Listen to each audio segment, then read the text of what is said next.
अस्सलाम वालेकुम। कैसे हैं आप सब लोग? उम्मीद करती हूँ सब खैरियत से होंगे।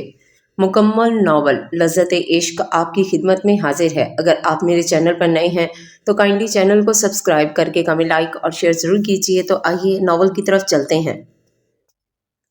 वफ़ा, यार उठ जाओ, कितना सोना है और टाइम तो देखो। वफ़ा की दोस्त सारा आधे घंटे से उसे उठाने की कोशिश कर रही थी और वो थी कि उठने का नाम ही नहीं ले रही थी। सारा, बस 5 मिनट और। वफा की नींद में डूबी आवाज आई, ठीक है, सोती रहो तुम, मैं जा रही हूँ कॉलेज। तुम्हें अपनी नींद ज्यादा प्यारी है ना? इधर फंक्शन शुरू है और तुम्हारी स्पीच जब लेट हुई ना तो देती रहना जवाब सबको। सारा की ये बात सुनते ही वफा ने पट से आंखें खोली। ओह शिट यार, तुम मुझे जल्दी नहीं उठा सकती थी? वफा जल्दी से बेड से उतरते हुए बोली। लो जी, मैं तुम्हें कब से उठा रही हूँ और ऊपर से गुस्सा भी मुझ पे ही निकल रहा है मैडम का। अच्छा ना, सॉरी, अब मेरी प्यारी बहना नहीं हो, प्लीज मेरा एक काम कर दो। वफा ने जल्दी से सॉरी बोला और मस्कीन सा मुंह बना के बोली। इतना मस्कीन मुंह बनाने की जरूरत नहीं है, कर दी है प्रेस तुम्हारी ड्रेस, अब जल्दी से जाओ और तैयार हो जाओ जाके। थैंक यू, वफा जल्दी से बोलती वॉशरूम की तरफ बढ़ी। वफा, जिसके वालिदैन की वफात हो चुकी थी, एक भाई जो कि 2 साल पहले बिजनेस के सिलसिले में बाहर चला गया था और वफा अपने मुल्क को छोड़ना नहीं चाहती थी। यही वजह थी कि वो हॉस्टल में रहती थी और यहाँ उसकी सिर्फ एक ही फ्रेंड थी जो कि सारा थी। दोनों दो जहाँ एक कालिब थी। नाश्ते की टेबल पर 3 अफराद थे और खामोशी से नाश्ता कर रहे थे। इस खामोशी को हरम ने तोड़ा। बाबा, मैं क्या सोच रही हूँ कि अब इस घर में कितनी खामोशी है, क्यों ना हम भाई की शादी कर दें। हरम की बात पर पानी पीते आर्यान को अच्छू लग गया, जिस पर हरम और एहसन साहब की हंसी निकल गई। हरम, ये तुम ज्यादा ही शरारती नहीं होती जा रही? आर्यान हरम को घूरते हुए बोला। भाई, मैंने क्या कहा है, देखें। बाबा, भाई कैसे घूरे हैं मुझे? हरम ने एहसन साहब को शिकायत लगाई। अच्छा चलो अब जल्दी करो, मैं लेट हो रहा हूँ। आर्यान, आज है ना फंक्शन, तुम जा रहे हो? जी बाबा, जाना है। और तुम उठो, मैं लेट हो रहा हूँ। आर्यान ने बाबा को जवाब देते हुए हरम को कहा। चल रही हूँ भाई, वैसे आज तो कॉलेज की लड़कियां गई काम से, चुप करके चलो। वो दोनों एहसन साहब को अल्लाह हाफिज बोलते हुए चले गए। एहसन साहब एक बिजनेसमैन थे और 2 बच्चे आर्यान और हरम थे, जबकि बीवी अलालत की वजह से काफ़ी साल पहले वफात पा चुकी थी और अब एहसन साहब का बिजनेस आर्यान रन कर रहा था और हर जगह पर उसके चर्चे थे और आज उसे एक कॉलेज में एज अ चीफ गेस्ट जाना था। सारा, मुझे बहुत डर लग रहा है, कुछ गड़बड़ ना हो जाए। कुछ नहीं होता वफा, सब ठीक होगा। अभी तुम्हारी बारी आने में थोड़ा टाइम है। तुम ऐसा करो, थोड़ी देर बाहर वाली साइड पे जाकर इजी हो, ठीक है? वफा अपनी ही धुन में चल रही थी कि यकदम उसका पांव लड़खड़ाया और इससे पहले कि वो गिरती, 2 आहनी बाजुओं ने उसे सहारा दिया। वफा ने जोर से मिची हुई आंखें, अपनी पोजीशन का एहसास हुआ तो जल्दी से पीछे हुई। सॉरी, ये कहते हुए वो वहां से निकलती चली गई, ये जाने बगैर कि वो किसी का दिल भी अपने साथ लेके जा रही है। वफा, किधर रह गई थी यार? तुम्हारा नाम बोला जा रहा है, जल्दी जाओ। वफा स्टेज पर गई, लेकिन सबसे सामने जो चेहरा नजर आया वो देख के उसे कुछ देर पहले का मंजर याद आ गया। पर खुद को संभालती माइक की तरफ बढ़ी। अस्सलाम वालेकुम। आज मेरा जो मौजू है, शायद वो सुनने के बाद आप में से बहुत से लोग कई गुनाह करने से पहले सोचें। और आज का मौजू है जना। क्या है? बहुत से लोग समझते हैं कि जना सिर्फ एक ही किस्म का होता है। नहीं, ऐसा बिल्कुल नहीं है। इस्लाम में, हमारे मजहब में हर चीज़ का जना है। अगर एक लड़की किसी नामहरम के लिए तैयार होती है तो वो भी जना के ज़ुमरे में आता है। अगर किसी नामहरम पर एक नज़र डालने के बाद उससे मुतासिर होकर दूसरी नज़र डालें तो वो आँख का जना कहलाता है।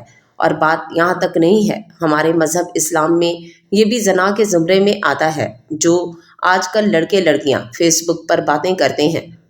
क्या यही हमारे मज़हब में है जो हमारी कौम आजकल कर रही है? जदीद दौर में इस सब को फैशन का नाम दिया जाता है, बोल्डनेस कहा जाता है। पर क्या कभी किसी ने सोचा है कि आखिरत में ये बोल्डनेस हमारे काम आएगी? क्या ये चीज़ें हमारी बख्शिश का ज़रिया बनेंगी? बिल्कुल नहीं। हमारी बख्शिश का ज़रिया तो नमाज है, अल्लाह ताला की किताब है। इस्लामी असूलों पर अमल करने से हमारी बख्शिश होगी, क्योंकि ये दुनिया तो अब्दी नहीं है, असल तो आखिरत है। इसलिए क्यों हम अपनी इस ज़िंदगी के लिए अपनी आखिरत ख़राब करें। इसलिए प्लीज़ ये दुनिया के फैशन छोड़कर अपनी आखिरत को संवार लें, ये ज़्यादा बेहतर है। और वैसे भी कुरान मजीद में इरशाद है, अच्छी औरतों के लिए अच्छे मर्द और बुरी औरतों के लिए बुरे मर्द लिख दिए गए हैं।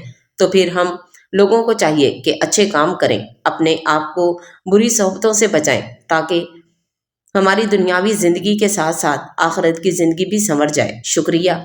उसकी स्पीच के इख्तिताम पर पूरा हॉल तालियों से गूंज पड़ा, पर उस सब में एक शख्स की नज़रें उसे अपने चेहरे पर महसूस हो रही थीं। पूरी स्पीच में एक दफ़ा भी उसकी नज़रें वफा से हटी नहीं थीं, और यही बात उसको उलझन में मुब्तला कर रही थी। और वो स्टेज से उतरकर सारा की तरफ बढ़ गई। यार वफा, बहुत अच्छी स्पीच थी, मुझे पूरा यकीन है फर्स्ट प्राइज़ तुम्हें ही मिलेगा। हाँ शुक्र है सब ठीक से हो गया है, वरना मुझे तो टेंशन हो रही थी। वफा, वैसे तुमने आर्यान आफिंदी देखा है? क्या पर्सनैलिटी है। कौन आर्यान आफिंदी? वफा ने पूछा। यार और कौन, chief guest of the day. एक तो सारा मुझे बहुत बुरी आदत लगती है तुम्हारी, खूबसूरत बंदा बाद में देखती हो, शुरू पहले हो जाती हो। वफा ने खुफगी से देखते हुए कहा, मैं तो ऐसी ही बात कर रही थी, तुम तो सीरियस ही हो गई। सारा ने वजाहत देके, मुबादा वो नाराज ही ना हो जाए।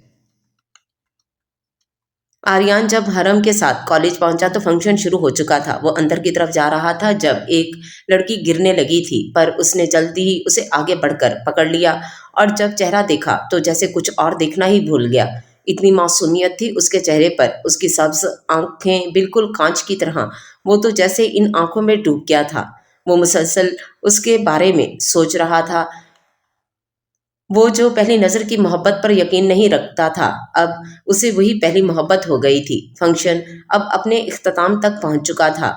विनर्स के नाम बोले जा रहे थे। वफा टेंशन से हाथों को आपस में मसल रही थी। जब तकारीर में उसका नाम पहले नंबर पर बोला गया, वो खुशी से सारा के गले लग गई और स्टेज की तरफ बढ़ी और जाके अपना प्राइज आर्यान आफिंदी से लिया। कॉन्ग्रेचुलेशंस मिस वफ़ा, आर्यान आफिंदी ने अपनी पैगाम देती नज़रें उस पर गाड़ते हुए कहा। Thank you sir. वफ़ा ने बमुश्किल जब्त किया और नीचे उतर आई, वरना दिल तो कर रहा था कि एक लगा दे। सारी अनाउंसमेंट के बाद कॉलेज के प्रिंसिपल तशरीफ़ लाए। अस्सलाम वालेकुम, I hope all of you enjoy the function. आज इस फंक्शन के इख्तिताम पर मैं जो बात करने जा रहा हूँ, इसको सुनने के बाद शायद आप लोगों को मैं गलत लगूं, लेकिन जो कुछ हम सोचते हैं हमेशा वही नहीं होता। अक्सर कुछ चीज़ें ऐसी होती हैं जो हमारी सोच के बरअक्स होती हैं। कहना ये चाहूँगा कि मैं ये कॉलेज छोड़ रहा हूँ क्योंकि मेरी कुछ पर्सनल प्रॉब्लम है, और आपके न्यू प्रिंसिपल आर्यान आफिंदी हैं, और मुझे उम्मीद है कि ये इस कॉलेज को बहुत अच्छे से रन करेंगे। बस लास्ट पे ये कहूँगा कि अपनी दुआओं में याद रखिएगा। शुक्रिया। प्रिंसिपल के जाते ही पूरे हॉल में हलचल सी मच गई थी। वफा और सारा भी इधर से निकलकर हॉस्टल जाने के लिए बाहर निकली। ओहो, बड़े बड़े लोग आए हैं आज तो हमारे घर। आर्यान अपने दोस्त आहत के फ्लैट में आया था फंक्शन से वापसी पर। किधर थे इतने दिन हो गए, कोई खबर ही नहीं। कुछ नहीं, बस थोड़ा बिजी था यार। हाँ हाँ, अब आप बड़े लोगों को हमारी याद कैसे आएगी, मजलूम बीवी ना बन यार। आर्यान ने एक धमोका मारा उसकी कमर पे। उफ मार दिया जालिम।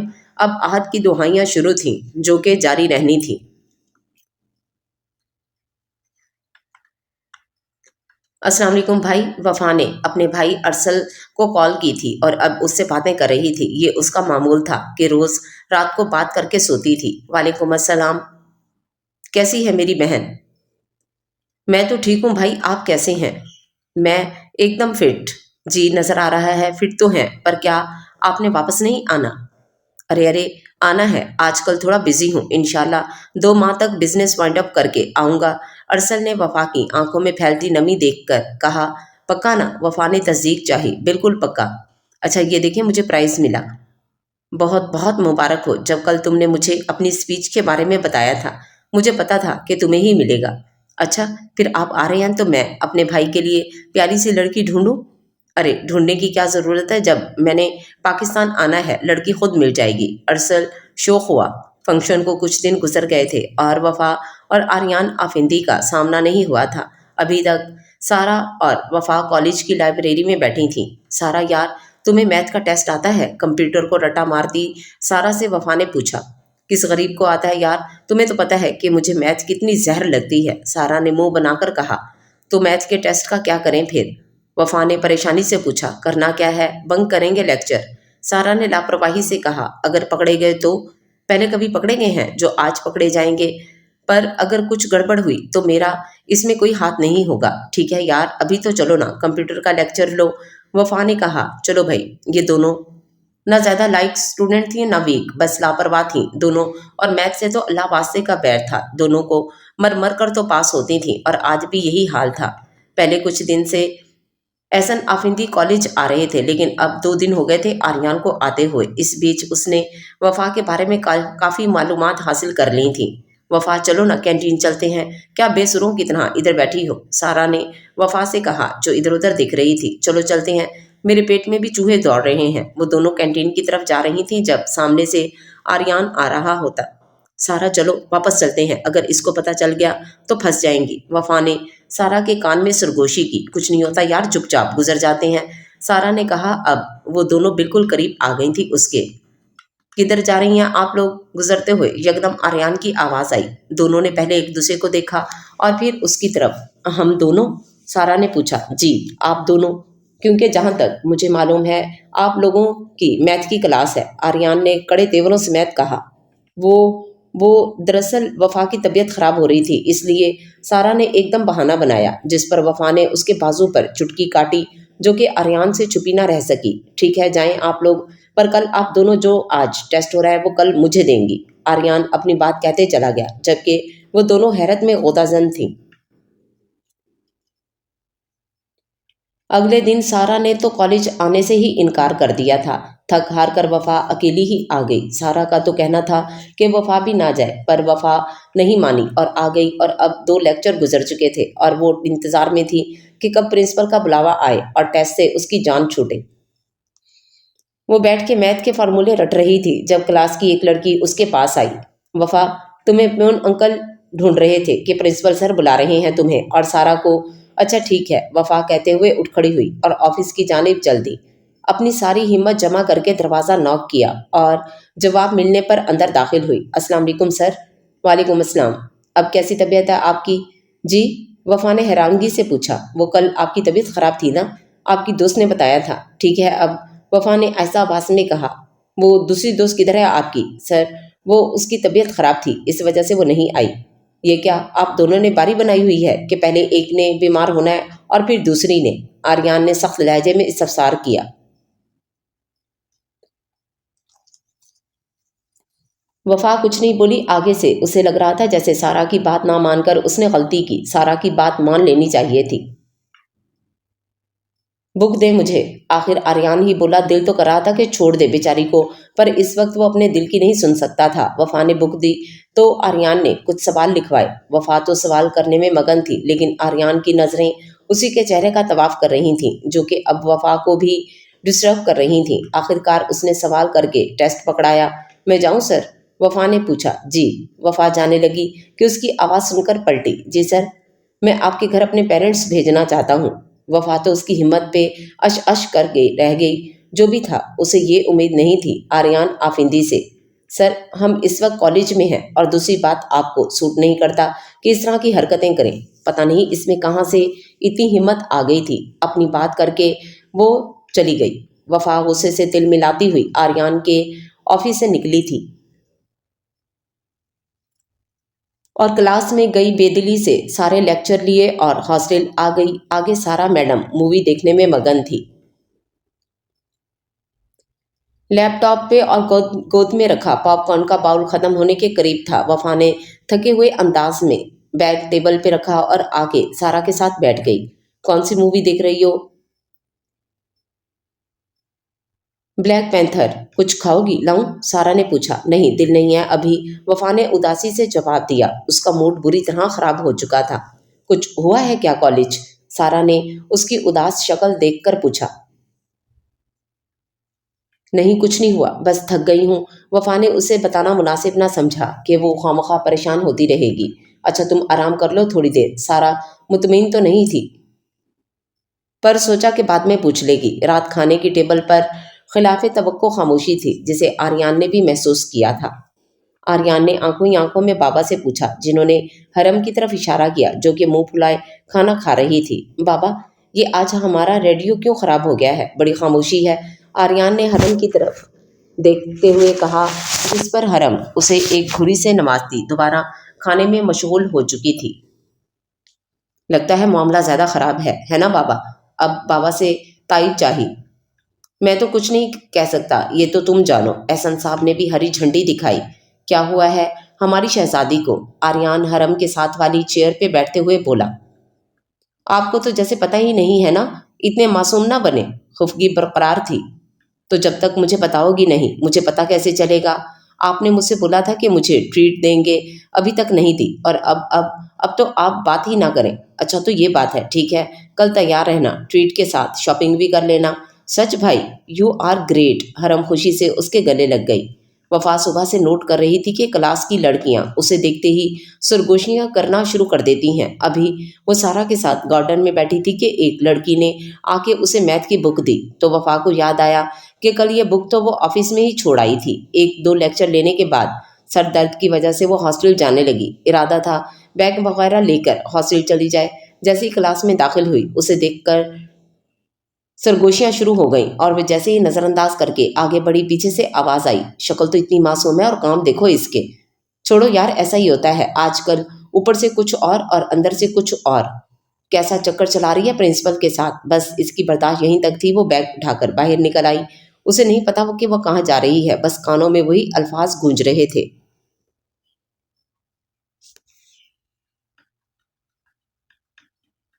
सारा कॉलेज में थी कि उसे वफा का टेक्स्ट मिला कि वो हॉस्टल जा रही है। सारा वापस आई तो वफा नहीं थी और अब तो शाम हो रही थी, पर वफा का कुछ पता नहीं था। हरम आज शॉपिंग करके अब आर्यान के साथ सी साइड पर आ गई थी। भाई वैसे कुछ उड़ती उड़ती सुनी है मैंने, हरम ने साथ चलते आर्यान से कहा। क्या सुना है तुमने? आर्यान को कुछ कुछ अंदाजा तो था कि वो किस बारे में बात कर रही है। यही कि जो हमारी क्लास की वफा है उससे। आगे उसने बात अधूरी छोड़ दी। हाँ तो क्या वाकई ऐसा है भाई? अगर मैं कहूँ हाँ तो? आर्यान ने मुस्कुराते हुए कहा। तो देर किस बात की है, बाबा से बात करें ना फिर। हरम ने पुरजोश लहजे में कहा। भाई एकदम। हरम की आवाज आई। वो देखें, वो लड़की पानी में आगे जा रही है। हरम के कहने पर आर्यान ने चौंक कर उस तरफ देखा था। आर्यान ने जब इस साइड पे देखा तो जल्दी से आगे बढ़ा। मिस, आप पागल हो गई हैं? उसका रुख अपनी तरफ करने पर उसे हैरत का शदीद झटका लगा और बाकी के अल्फाज मुंह में ही रह गए, क्योंकि वो कोई और नहीं वफा थी। इतने में हरम भी उन तक पहुंच चुकी थी। वफा, तुम इधर क्या कर रही हो और ये क्या हालत बनाई हुई है? हरम ने वफा को देखकर पूछा, क्योंकि उनकी काफ़ी अच्छी जान पहचान थी। वफा आगे से कुछ नहीं बोली, वो बस आर्यान को देखे जा रही थी। वफा आओ, हम तुम्हें हॉस्टल छोड़ देते हैं, मुझे तुम्हारी तबीयत ठीक नहीं लग रही। आखिरकार आर्यान ही बोला। अब क्या चाहते हो आप? बर्बाद कर दिया ना मुझे, कर दिया बदनाम मुझे सबके सामने। जिन लड़कियों से मैं बात करना पसंद नहीं करती थी, आज वो लड़कियां मुझ पर उंगलियां उठा रही हैं। बोले क्या बिगाड़ा था मैंने, क्यों किया आपने मेरे साथ ऐसा? वो चीखते चीखते बेहोश होकर गिरने लगी कि आर्यान ने आगे बढ़कर उसे थाम लिया और जल्दी जल्दी उसे लेकर गाड़ी की तरफ बढ़ा। हरम भी उसके साथ ही थी। उसने जल्दी से वफा को पिछली सीट पर लेटाया और खुद ड्राइविंग सीट संभाल ली। कुछ ही देर में वो लोग अस्पताल में थे। डॉक्टर वफा को चेक कर रहे थे और आर्यान और हरम टेंशन में खड़े थे। डॉक्टर वफा को चेक करके बाहर आए। टेंशन की कोई बात नहीं है, बस स्ट्रेस की वजह से बेहोश हो गई हैं। अभी नींद का इंजेक्शन लगाया है, कुछ देर बाद होश में आए तो आप घर ले जा सकते हैं। डॉक्टर अपनी तसल्ली देकर जा चुका था। हरम ने वफा के मोबाइल से सारा को कॉल करके बुलाया था और कुछ ही देर बाद सारा भी पहुंच चुकी थी। उन्हें देखते ही वो तेजी से उनकी तरफ बढ़ी। क्या हुआ है वफा को हरम? उसने परेशानी से हरम से दरियाफ्त किया। परेशानी की बात नहीं है, शायद कोई टेंशन ली है जिसकी वजह से बेहोश हो गई। हरम ने साफ साफ बात बताई। अब किधर है वफा? रूम में है, अभी सो रही है। आ जाओ कमरे में चलते हैं, हरम ने कहा, जबकि आर्यान मेडिसिन लेने गया हुआ था। थोड़ी देर बाद वफा को होश आ गया था। हरम और सारा उसके पास ही थी। वफा को होश में आते देख सारा जल्दी से उसके करीब आई। तुम ठीक हो वफा? मैं ठीक हूँ सारा, मुझे हॉस्टल ले चलो प्लीज। अच्छा ठीक है, चलते हैं अभी। मैं भाई को कॉल करती हूँ, वो बाहर ही हैं। हरम ने नरमी से कहा। नहीं, हम लोग चले जाएंगे, वफा ने कहा। वफा यार, क्यों जिद कर रही हो? सर छोड़ देंगे ना? सारा के कहने पर वफा चुप हो गई क्योंकि वो तमाशा नहीं लगाना चाहती थी। रास्ते में हरम और सारा तो बातें करती आई, लेकिन वफा आंखें मूंदे बैठी थी। आर्यन बैक मिरर से गाहे बेगाहे नजर डालते रहा था और इन दोनों को उतारने के बाद घर आके सीधा अपने रूम में चला गया और मुसलसल वफा के बारे में सोच रहा था। उसे वफा की हालत पे दुख हो रहा था। ये कुदरती बात है कि जिसको सबसे ज्यादा चाहें और उसे आपकी वजह से दुख पहुंचे तो तकलीफ तो होती है और बहुत ज्यादा तकलीफ होती है। आर्यन को भी इस वक्त वही तकलीफ हो रही थी। उसका बस नहीं चल रहा था कि जिनकी वजह से वफा को तकलीफ पहुंची उनका हशर कर दे। उसने वजू करके अपने अल्लाह से दुआ की तो दिल को थोड़ा सुकून मिला। वफा हॉस्टल आने के बाद चुप थी और शायद इंजेक्शन का असर था कि उस पर गनुदगी तारी हो गई और वो सोचते सोचते ही नींद की वादियों में उतर गई। और सारा, जो कि आज के वाकये से बहुत परेशान हो गई थी, उसने सोचा कि कल बात कर लेगी वफा से। अगले दिन वफा और सारा दोनों ने कॉलेज से छुट्टी की थी। वफा और सारा ने जब नाश्ता कर लिया तो सारा बोली, यार मुझे कुछ चीज़ें लेनी है, मार्केट चले? नहीं सारा, मेरा दिल नहीं है, तुम अकेली चली जाओ। तुम्हें पता है वफा, मैं तुम्हारे बगैर नहीं जाती। फिर भी तुम ऐसे बोल रही हो, सारा ने खफगी से कहा। वो वफा को बाहर लेके जाना चाहती थी ताकि उससे बात कर सके। चलो यार चलती हूँ, नाराज तो ना होना, उसने सारा की खफगी की परवाह करते हुए कहा, वरना उसका दिल बिल्कुल भी नहीं था। सारा ने कुछ शॉपिंग की और फिर वो लोग एक रेस्टोरेंट में आ गए और कदरे एक अलग टेबल पर बैठ गई। कुछ देर की खामोशी के बाद सारा बोली, वफा क्या बात है, तुमने क्या टेंशन ली थी जिसकी वजह से तुम्हारी तबीयत खराब हो गई?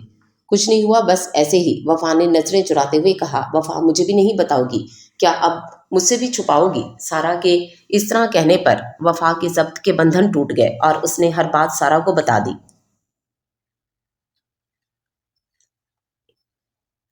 सारा, मैं अब कॉलेज नहीं जाऊंगी, भाई के पास चली जाऊंगी, वफा ने रोते हुए कहा। वफा, पागल हो गई हो क्या? कोई कुछ भी बोलेगा और तुम सब छोड़ छाड़ कर चली जाओगी? लोगों की परवाह करना छोड़ दो, लोग तो हर बात पे मौका ढूंढते हैं, पर तुम्हें तो अपना पता है ना। और जहां तक सर वाली बात है तो यार तुम इग्नोर करो उनको।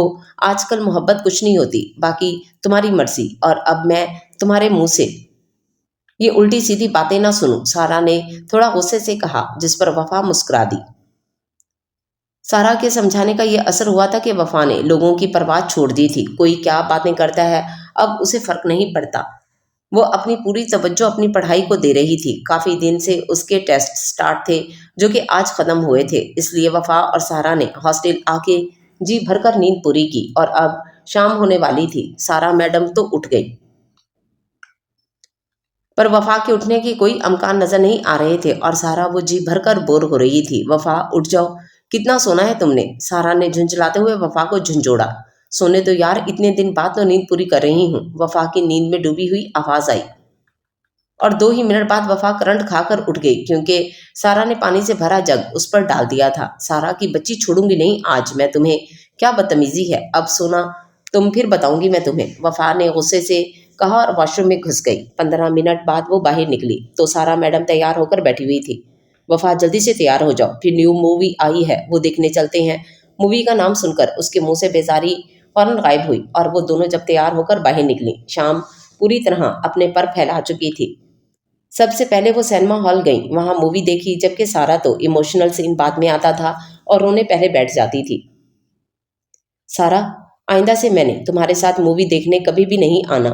इतना तंग करती हो तुम, जब देखो सैलाब बहा रही होती हो। वफा ने उसको अच्छी झाड़ पिलाई क्योंकि आधे से ज्यादा मूवी तो उसने सारा को टिश्यू पकड़ाते गुजार दी थी। यार अब बंदा रोए भी ना, सारा ने खुफकी से कहा।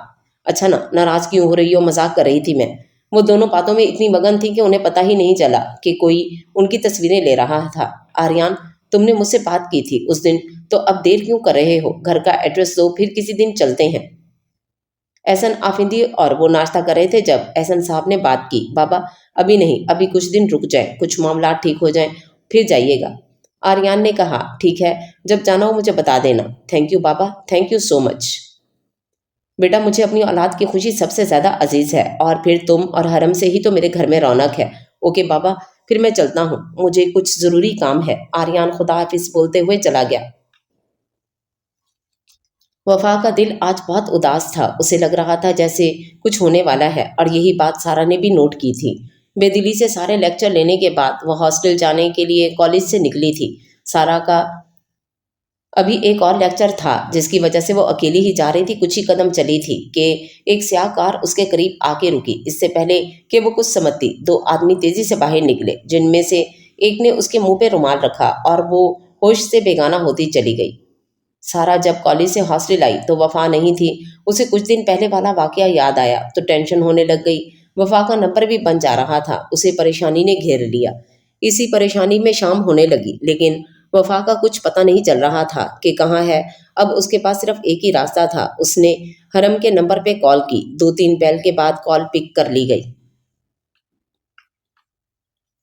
हरम, क्या तुम्हें मुझे सर का नंबर दे सकती हो? सारा ने कॉल पिक होते ही पूछा। क्यों, क्या हुआ? सब खैरियत है? हरम ने परेशानी से पूछा। हाँ, बाद में बताऊंगी, अभी नंबर दो प्लीज़। ठीक है, मैं सेंड करती हूँ। हरम ने नंबर सेंड किया तो सारा ने जल्दी से कॉल मिलाई, पर नंबर बिजी जा रहा था। 2-3 दफ़ा कॉल करने पर कॉल पिक कर ली गई। अस्सलाम वालेकुम सर। वालेकुम सलाम। कौन? सर, मैं वफा की दोस्त बात कर रही हूँ सर। सारा, सर वफा का आज दोपहर से कुछ पता नहीं चल रहा कि कहाँ है। सारा का लहजा रूहानसा हो गया था। ओके ओके, आप टेंशन ना लें, मैं 10 मिनट में आता हूँ हॉस्टल।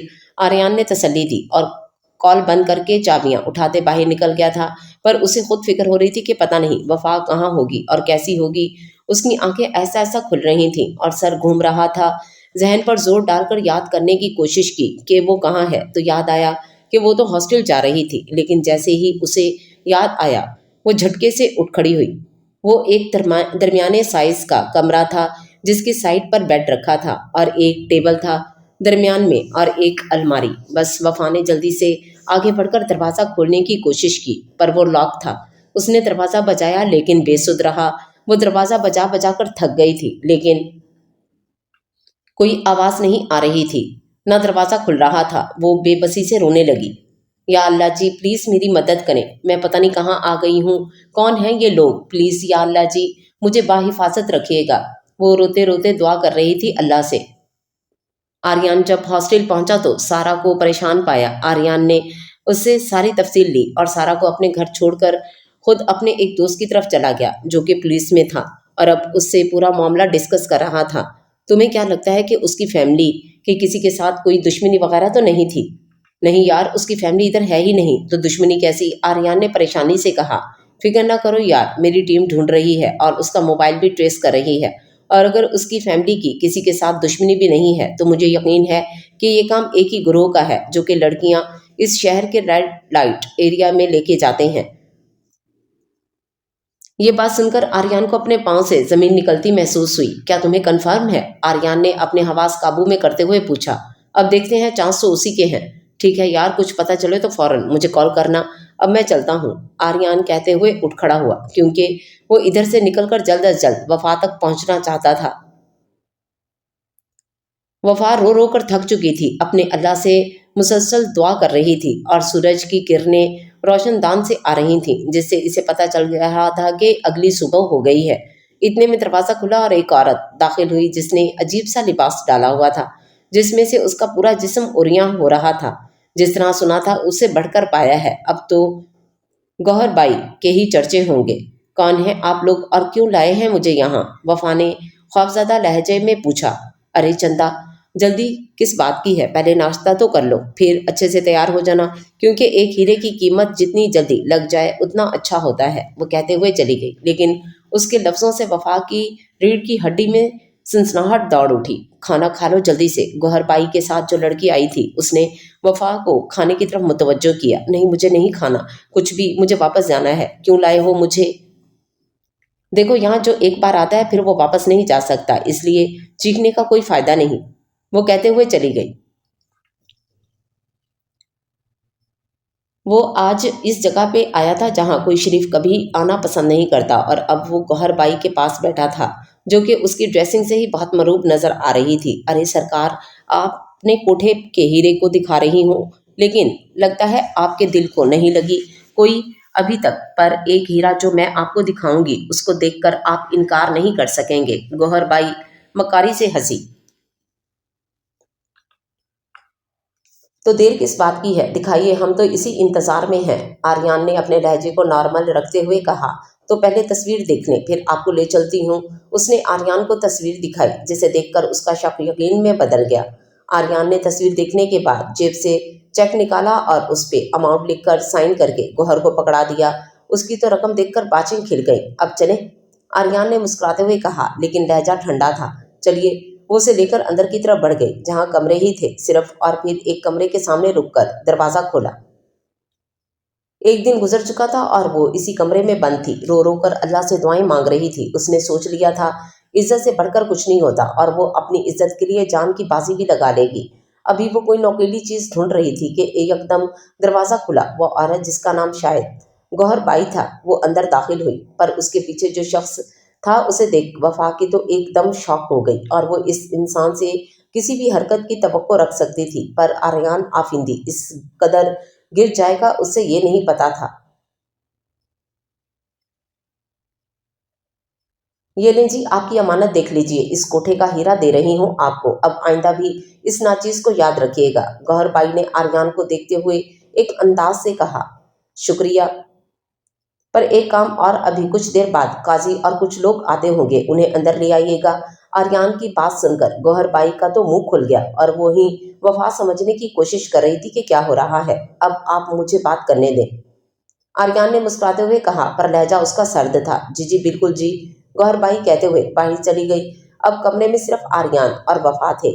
आर्यान ने गौहरबाई के जाने के बाद वफा को देखा, जिसकी एक ही दिन में हालत खराब हो गई थी। अभी तक वो कॉलेज यूनिफॉर्म में मलबूस थी। वाह आर्यान आफिंदी, वाह, मुझे नहीं पता था कि आप अपने मतलब के लिए इतनी गिरी हुई हरकत कर सकते हैं। अभी वो उसे देखने में महव था कि वफा ने बोलना शुरू किया। उसकी बात सुनकर आर्यान आफिंदी ज़्यादा हैरान नहीं हुआ, क्योंकि उसे उम्मीद थी कि वो कुछ ऐसा ही समझेगी। मैं तुम्हें सारी सफाई घर जाके दूंगा, फिलहाल तो अभी तुम निकाह के लिए तैयार हो, क्योंकि अभी काजी और लोग आते होंगे। निकाह? कैसा निकाह? मैं कोई निकाह नहीं करूंगी, नहीं कामयाब होने दूंगी आपको, आपके नापाक इरादों में कभी नहीं। ठीक है, जैसे तुम्हारी मर्जी। मैं तो तुम्हारा ही भला सोच रहा था, पर तुम्हें नहीं मंजूर तो ठीक है, पूरी जिंदगी निकाह के बगैर रहना। मैं कर देता हूँ फोन के ना आए। वो फोन निकाल के नंबर मिलाने लगा। नहीं, मैं तैयार हूँ, वफा ने कपकपाते लहजे में कहा। Are you sure? आर्यान ने उसे देखते हुए पूछा। वफा ने अस्पात में सर हिलाया। ठीक है, आर्यान ने कहा, और बाहर निकल गया, जबकि वो अपनी बेबसी पे रो रही थी। आज उसे आर्यान आफिंदी से शदीद नफरत हो रही थी, पर किस्मत में भी क्या चीज़ है कि उसे जिस शख्स से नफरत थी, किस्मत ने उसे उसी शख्स के दर पर ला खड़ा किया था। अगले आधे घंटे में काजी आ चुका था। वफा ने इसी हालत में इजाब कबूल के मराहल तय किए थे। हर कोई हैरान परेशान खड़ा था। क्या कभी ऐसा भी हुआ है कि एक कोठे पर किसी ने निकाह किया हो, इतनी इज्जत दी हो? आज तक तो सब अपनी हवस मिटाने जाते हैं। सब रश्क भरी नजरों से वफा को देख रही थीं। अभी काजी को गए कुछ मिनट ही गुजरे थे कि वफा होशो हवास से बेगाना हो गई। आर्यान ने जल्दी से उसे उठाया और जाकर गाड़ी में डाला, खुद आके ड्राइविंग सीट संभाली। वो उसे लेकर सीधा घर आया था, जहां हरम, सारा और एहसन आफिंदी उनका इंतजार कर रहे थे। सब लाउंज में ही बैठे थे। जब आर्यान वफा को उठाए अंदर दाखिल हुआ, सब परेशानी से उनकी तरफ बढ़े। क्या हुआ है वफा को?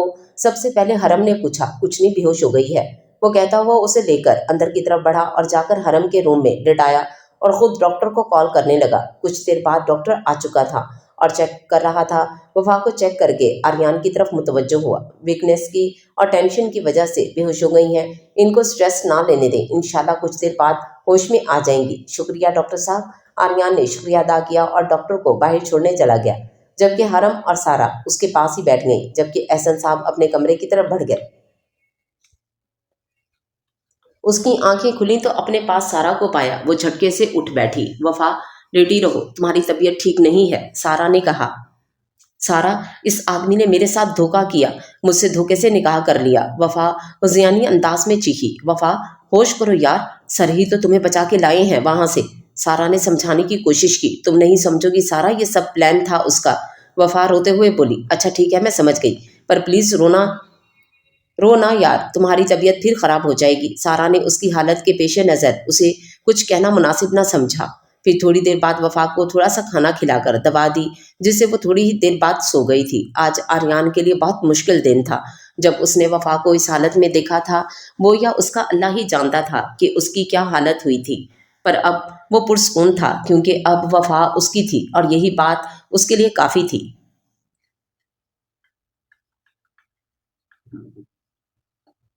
वफा की तबीयत काफ़ी बेहतर थी। अब 3 दिन हो गए थे और अभी तक वो कॉलेज नहीं गई थी। सारा हॉस्टल चली गई थी। उसने भी बोला था, लेकिन एहसन आफिंदी ने उसे रोक लिया था। और आर्यान, उसे तो वो मुकम्मल नज़रअंदाज कर रही थी। अभी भी वो अपने और हरम के कमरे में थी। हरम अपनी किसी दोस्त की तरफ गई हुई थी। जब आर्यान कमरे में आया, कैसी तबीयत है, वो संजीदा मगर नरम लहजे में पूछ रहा था। वफा ने कोई जवाब नहीं दिया। अच्छा, कल तैयार है ना कॉलेज के लिए? पहले ही बहुत छुट्टियां हो गई हैं। उसने खुद ही दोबारा बात की। मैं कॉलेज नहीं जाऊंगी अब। वफा ने अब की बार जवाब दिया। क्यों नहीं जाओगी? बस मैंने नहीं पढ़ना। कल सुबह तैयार है ना? मैं कोई बात नहीं सुनूंगा, और अगर तुम तैयार ना हुई तो मैं जबरदस्ती भी कर सकता हूँ तुम्हारे साथ। अपनी बात करके वो चला गया, जबकि वफा पांव पटकती रह गई। अगले दिन सुबह हरम का ऑफ था, क्योंकि उसके और वफा के सब्जेक्ट मुख्तलिफ थे। हरम तो मज़े से सो रही थी, जबकि वफा उठी हुई थी। लेकिन उसका जाने का कोई इरादा नहीं था, इसलिए वो लेटी रही। लेकिन ये मज़ा भी कुछ ही पल का था। कुछ देर बाद मुलाजमा वफा को बुलाने आई, लेकिन उसने बोल दिया कि उसने नहीं जाना और खुद मुंह तक कंबल लपेट लिया। कुछ ही मिनट गुजरे होंगे कि दरवाजे पे नॉक हुआ, मगर वो भी अपने नाम की एक थी। बेहिस बनकर लेटी रही। कुछ ही पल गुजरे कि वफा ने कंबल मुंह से हटाया और दरवाजे की तरफ देखा और शुक्र का सांस लिया, पर वो सांस सीने में ही अटक गया, क्योंकि आर्यान बिल्कुल उसके सर पर खड़ा था और उसे ही बगौर देख रहा था। उसके इस तरह देखने पर एक जानदार मुस्कुराहट ने उसके लबों पर अहाता कर लिया। तैयार क्यों नहीं हुई अभी तक? लेट हो गई तो मैं कोई फेवर नहीं करूंगा, आर्यान ने मुस्कुराते हुए कहा। मैंने भी आपसे बोल दिया था कि मैं नहीं जाऊंगी। क्यों नहीं जाओगी? क्या आप अपनी पढ़ाई आधे में ही छोड़ दोगी? देखो, मुझे तो कोई एतराज नहीं होगा तुम्हारे ना पढ़ने पर, लेकिन बाद में तुम्हें ही फील होगा कि कहाँ मैं पीएचडी और कहाँ तुम। आर्यान का लहजा हनुस शरारती था। मैंने नहीं पढ़ना है, कह दिया ना एक दफा। क्यों मुझे तंग कर रहे हैं? वफा ने गुस्से से कहा। तो फिर ठीक है, बाबा से कहता हूँ कि रुखसती अभी कर दे, क्योंकि मैं तो तुम्हारी पढ़ाई की वजह से मना कर रहा था, आर्यान ने बगौर उसकी आंखों में देखते हुए कहा। वफा उसके इस तरह कहने पर सिटपटा गई और जल्दी से घबराकर उठ गई। नीचे इंतजार कर रहा हूँ, 5 मिनट के अंदर तैयार होकर नीचे पहुंचो, वो कहते हुए चला गया, जबकि वफा गुस्से से वॉशरूम की तरफ बढ़ी और अगले 10 मिनट बाद वो तैयार होकर नीचे आई। एहसन आफिंदी और आर्यान दोनों नाश्ता कर रहे थे। वफा ने एहसन साहब को सलाम किया। अस्सलाम वालेकुम बाबा। एहसन साहब के कहने पर ही वफा उनको बाबा बोलती थी। वालेकुम अस्सलाम, खुश रहो हमेशा, उन्होंने उसके सर पर प्यार करते हुए कहा। आओ बैठो, बैठो ना, नाश्ता करो, एहसन आफिंदी ने कहा। नहीं बाबा, भूख नहीं है, अभी कॉलेज में कुछ खा लूंगी। आर्यान ने वफा को देखा और दूध का गिलास आगे किया। जल्दी पियो, फिर चलते हैं, पहले ही लेट हो चुके हैं, आर्यान ने संजीदगी से कहा। वफा ने एक नज़र एहसन आफिंदी को देखा और दूध का गिलास पकड़ लिया, जबकि आर्यान को कोई कॉल आ गई थी, जो वो सुनते हुए बाहर चला गया। वफा ने दूध का गिलास खत्म किया और बाबा को अल्लाह हाफिज बोलती बाहर आ गई। आर्यान गाड़ी में बैठा हुआ था। वफा पिछले दरवाजे की तरफ बढ़ने लगी कि आर्यान ने फ्रंट डोर खोल दिया। वो गुस्सा जब्त करती आगे बैठी और दरवाज़ा जोर से बंद किया। पूरे रास्ते दोनों के बीच खामोशी रही। आर्यान खामोशी से ड्राइविंग करता रहा और वफा पता नहीं किन नोट्स में सर दिए बैठी थी। गाड़ी रुकी तो वफा उतरने लगी। जब आर्यान बोला, छुट्टी टाइम मैसेज करूंगा, आ जाना, और अगर कोई प्रॉब्लम हुई तो मुझे कॉल कर लेना, वो खामोशी से उतरकर चली गई थी। कॉलेज आके गैलरी में खड़े होकर वो खूब रोई। कुछ ही दिनों में उसकी ज़िंदगी क्या से क्या हो गई थी। सब कुछ बदल गया था। अब वो हर बात में किसी की मोहताज थी। उसकी ज़िंदगी के फैसलों का अख्तियार उसके पास नहीं रहा था और भाई को भी अभी तक नहीं पता था। अगर उन्हें पता चल गया तो क्या होगा, ये अलग टेंशन थी। अभी वो इन्हीं सोचों में थी कि उसे अपने कंधे पर किसी के हाथ महसूस हुआ। पीछे मुड़कर देखा तो सारा थी। क्या हुआ, यहाँ क्यों खड़ी हो, क्लास में नहीं जाना क्या? सारा ने वफा से पूछा। नहीं, कुछ नहीं, चलो। वो दोनों क्लास में आई तो लेक्चर स्टार्ट था। सर से पूछ के वो जाके सीट पे बैठ गई। 2 लेक्चर गुजर चुके थे और वफा को तो दिल कर रहा था कि भाग जाए कहीं, क्योंकि सारे कॉलेज में उसके निकाह की खबर फैल चुकी थी और हर कोई उसे मुबारकबाद दे रहा था। चलो यार, मैथ का लेक्चर होने वाला है, लेट पहुंचे तो सर ने क्लास में नहीं जाने देना। सारा की बात पर वफा हैरान हुई। पहले तो सर ने कभी लेट आने पे बाहर खड़ा किया, तो अब क्यों? बेल हो गई है यार, जल्दी चलो, खुद देख लेना। सारा ने कहा और वो दोनों तेज से चलते हुए क्लास में पहुंची और जल्दी जल्दी जाके सीट पे बैठ गई। कुछ ही पल में क्लास में हलचल मच गई। सारे जल्दी जल्दी अपनी सीटों पर बैठ रहे थे और कोई अपने फार्मूला रटने में मगन था। वफा हैरानगी से सबको देख रही थी और फिर जब सर क्लास में दाखिल हुए, वफा तो सही मैनों में चकरा कर रह गई। ये इधर क्या कर रहे हैं? वफा ने सारा के कान में सरगोशी की। यही मैथ का लेक्चर ले रहे हैं 3 दिन से और आगे भी यही लेंगे। आर्यन ने अटेंडेंस लगानी शुरू की। Roll number 16। क्लास में आवाज़ गूंजी, लेकिन जिसका रोल नंबर था वो तो पता नहीं कौन सा फार्मूला ढूंढ रही थी बुक में। Roll number 16। एक दफ़ा फिर आवाज़ गूंजी। सारा ने वफा को कोहनी मारी। Yes sir. वफा एकदम होश की दुनिया में आई। स्टैंड अप, रोल नंबर 16, सख्त लहजे में कहा गया। वफा खामोशी से खड़ी होगी क्योंकि इसे पता था कि अब ये अच्छी खासी क्लास लेकर छोड़ेगा।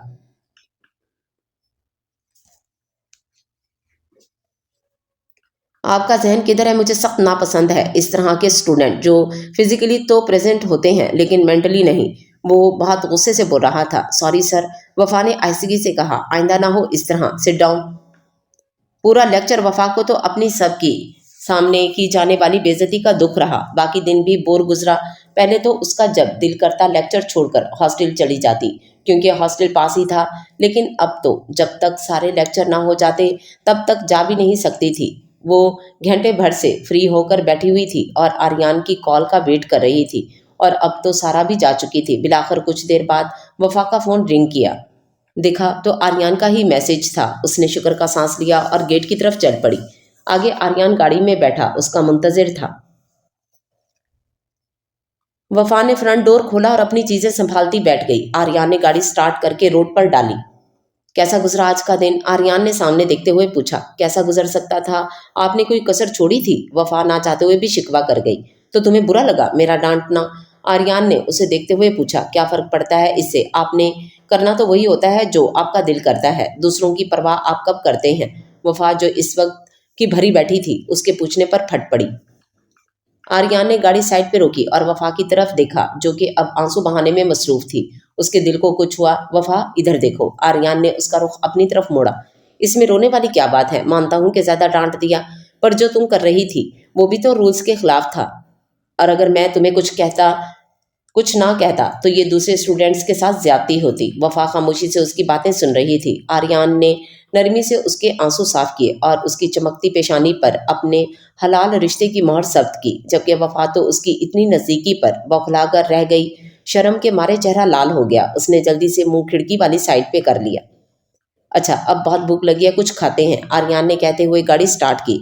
कुछ देर बाद वो लोग एक रेस्टोरेंट में बैठे हुए थे। आर्यन तो खामोशी से खाना खा रहा था, लेकिन वफा इधर उधर देखने में मगन थी।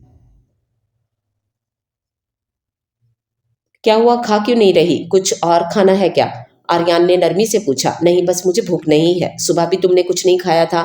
इसी लापरवाही की वजह से तो तुम बेहोश होती हो। खत्म करो ये सारा। आर्यन ने उसकी प्लेट की तरफ इशारा करते कहा।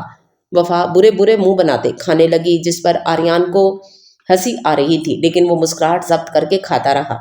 आज काफी दिन हो गए थे वफा को भाई से बात किए हुए, पर वो हिम्मत नहीं कर पा रही थी बात करने की कि कैसे बताती सब कुछ। इस वक्त भी वो इन्हीं सोचों में गुम थी जब हरम उसके पास आई।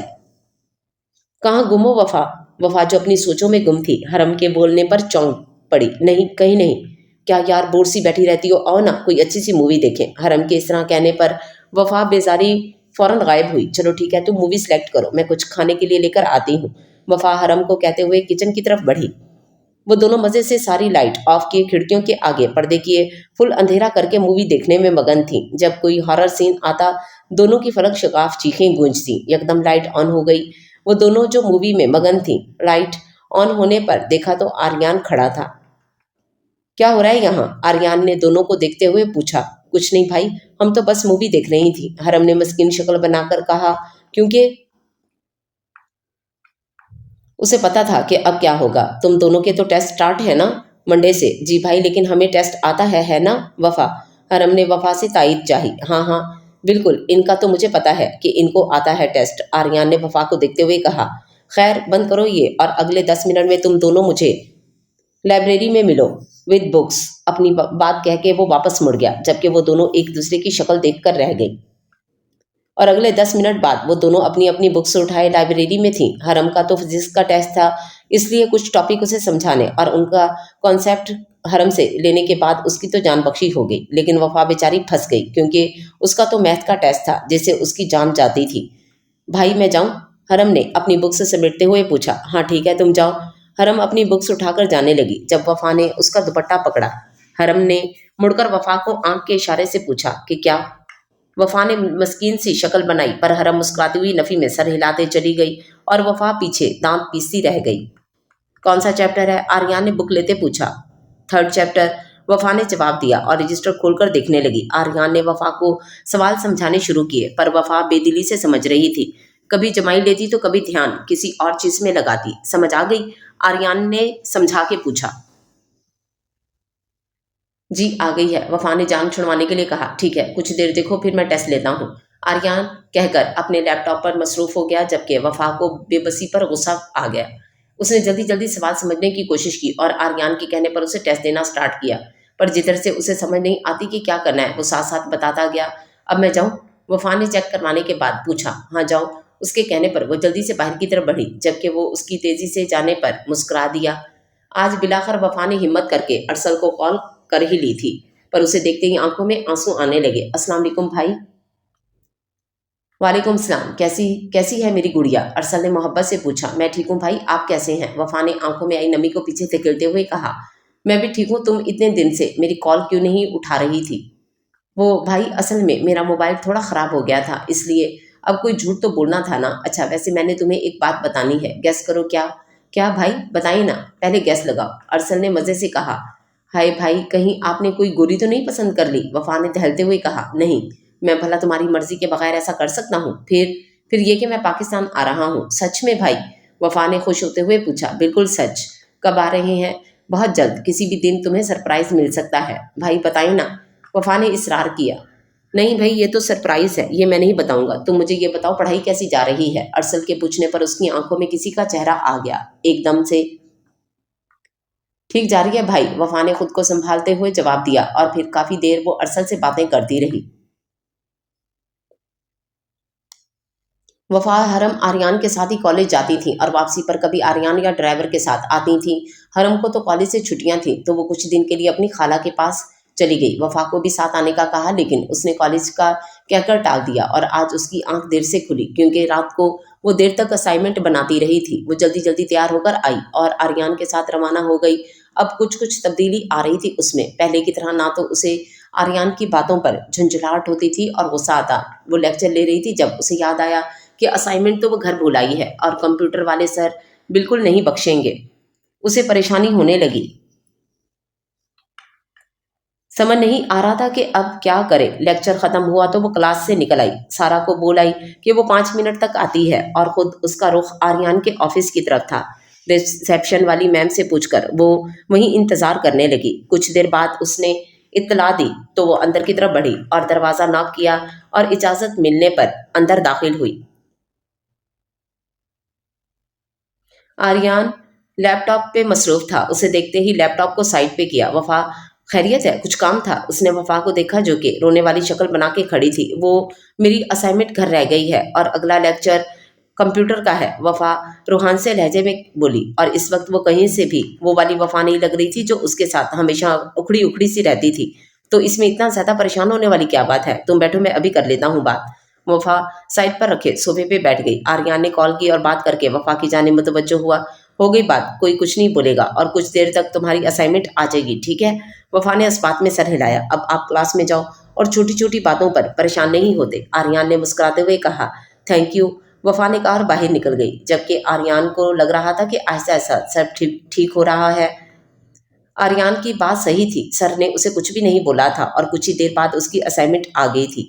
वफा ने अपने असाइनमेंट सबमिट करवा दी थी और कुछ देर पहले वाली परेशानी बिल्कुल गायब थी। वो मज़े से सारा के साथ कैंटीन में बैठकर नान खा रही थी। वो जल्दी जल्दी करो ना, सर का लेक्चर होने वाला है। वफा, कुछ नहीं होता यार, आराम से खाओ, वफा ने बेफिक्री से कहा। पता है ना कल क्या हुआ था रुबीना के साथ? सारा ने क्लास की लड़की का नाम लिया। वो रोज लेट आती थी इसलिए बाहर खड़ी थी, है ना? जब बेल हुई तो वो दोनों जल्दी जल्दी क्लास की तरफ बढ़ी और क्लास के दरवाजे पर जाकर सांस लिया। आर्यन को क्लास में देखकर सारा ने गुस्से से वफा को देखा। May we come in sir? Sara ने कहा। नो। आर्यन जवाब देकर दोबारा क्लास की तरफ मुतवज्जो हो चुका था, जबकि सारा वफा को घूरियां दे रही थी। सॉरी सर, नेक्स्ट टाइम नहीं होगा, वफा ने कहा। आर्यन ने कुछ जवाब नहीं दिया और अपना लेक्चर जारी रखा।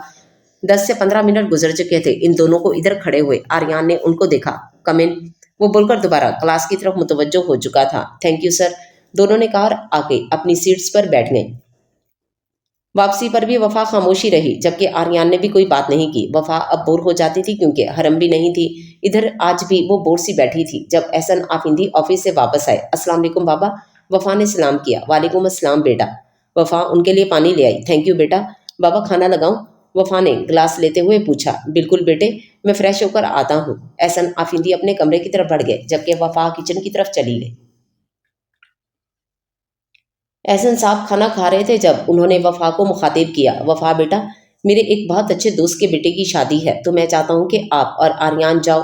देखो बेटा, मैं जानता हूँ कि इन हालात में आपका निकाह हुआ, पर बेटा एक दफ़ा आर्यन पे भरोसा करके देखो। मैं ये नहीं कहता कि वो ठीक है, क्योंकि आपको मैंने अपनी बेटी माना है, तो मैं हमेशा आपके साथ हूँ, ठीक है? उन्होंने प्यार से समझाते हुए पूछा। जी बाबा, तो फिर शाम को आप तैयार रहना। जी। वफा सोच रही थी कि कौन सा ड्रेस पहने। बाबा को तो कह दिया था, पर अब उसे टेंशन हो रही थी। अभी वो यही सोच रही थी कि आर्यन आया। वफा ये लो। उसने एक शॉपिंग बैग वफा की तरफ बढ़ाया। ये क्या है? वफा ने नॉर्मल तरीके से पूछा। शायद ये बाबा की बातों का असर था। ड्रेस है शाम को पहनने के लिए। एक शर्त पर शाम को ये ड्रेस पहनूंगी और आपके साथ जाऊंगी, वफा ने कहा। कौन सी शर्त? आर्यन ने बाजू सीने पर लपेटते दिलचस्पी से पूछा। आपने जो असाइनमेंट दी है वो कल नहीं लेंगे। वफा के कहने पर आर्यन ने उसे एक घुरी से नवाजा। प्लीज ना ले, इतनी लंबी है, अगर अभी शुरू करूं तो सुबह तक कंप्लीट होगी। वफा ने मस्कीन सी शक्ल बनाते हुए कहा। तो 3 दिन थे तुम्हारे पास, क्यों नहीं बनाई? ये तो तुम्हारी गलती है और मैं तुम्हें नोट्स दे देता हूँ, इस इनसे बना लेना और अब तैयारी करो जाके। आर्यन के कहने पर वफा को गुस्सा तो बहुत आया, पर क्या करती। शाम को जब उसने ड्रेस खोलकर देखा तो आर्यन की चॉइस को दाद दिए बिना ना रह सकी। वो ब्लैक कलर की बहुत खूबसूरत फ्रॉक थी। वफा तैयार हो रही थी। तैयार होकर बाहर आई तो आर्यन गाड़ी में उसका इंतजार कर रहा था। वफा आके फ्रंट सीट पर बैठ गई, जबकि आर्यन तो बिना पलक झपके वफा को देख रहा था, जो सादे से मेकअप में और बालों को स्कार्फ से कवर किए सीधा उसके दिल में उतर रही थी। चले, वो वफा के बोलने पर एकदम चौंका। आर्यन ने गाड़ी स्टार्ट की। दोनों खामोश थे, लेकिन इस खामोशी को गाने की आवाज ने तोड़ा। जिंदगानी के लम्हों को तेरे नाम कर दिया, खुद को तेरी ही खातिर बदनाम कर दिया। वफा तो बाहर देखती हुई अपनी ही दुनिया में थी और आर्यन गाहे बगाहे वफा पर नजर डाल रहा था। मैं तेरी आंखों में देखता हूँ खुद को, तुमको क्या दिखता है मेरी नजरों में कहाँ? यकदम वफा की नजरें आर्यन की नजरों से टकराईं। वफा ने नजरें चुरा ली और दोबारा बाहर देखने लगी, जबकि आर्यन उसके इस तरह करने पर मुस्कुरा दिया। फंक्शन में आर्यन ने उसे बिल्कुल बोर नहीं होने दिया और कुछ आर्यन की दोस्त की वाइफ से भी वफा की काफी अच्छी गपशप हो गई थी। वापसी पर वफा को तो थकावटी बहुत हो गई थी, बस दिल कर रहा था कि जल्दी से पहुंचकर सोए। घर आकर वो अपने कमरे की तरफ जा रही थी जब आर्यन ने बुलाया। एक कप कॉफी मिल सकती है? जी, वफा ने कहा और किचन की तरफ मुड़ गई, जबकि आर्यन अपने कमरे की तरफ बढ़ गया। वफा ने कॉफी बनाई और सोचने लगी कि अब दे कैसे, लेकिन देनी तो थी, इसलिए कॉफी लेकर उसके कमरे की तरफ चल पड़ी। दरवाजा नॉक करके अंदर गई। उसका कमरा दूसरे कमरों की निस्बत बड़ा था और नफासत से सेट किया गया था। आर्यन चेंज करके सोफे पर बैठा हुआ लैपटॉप पे कुछ काम कर रहा था। वफा ने कॉफी टेबल पर रखी और आर्यन को मुतवज्जो किया। वो अपनी जगह से उठकर वफा के करीब आया था। आज बहुत प्यारी लग रही थी, उसने कहते हुए टेबल पर पड़ा बॉक्स उठाया और उसमें से पेंडेंट निकालकर वफा के गले में पहनाया और एक छोटी सी गुस्ताखी कर दी। जबकि वफा की तो हालत गैर हो रही थी, बल्कि आरस पर बड़ी सद्दारेस हो गई थी। मैं जाऊं? वफा ने हिम्मत करके पूछा। हाँ जाओ। आर्यन को बिलाकर उस पर तरस आ गया। वफा जल्दी से बाहर की तरफ बढ़ी। वफा तो जल्दी से आर्यन के कमरे से निकली और अपने कमरे में आके ही दम लिया।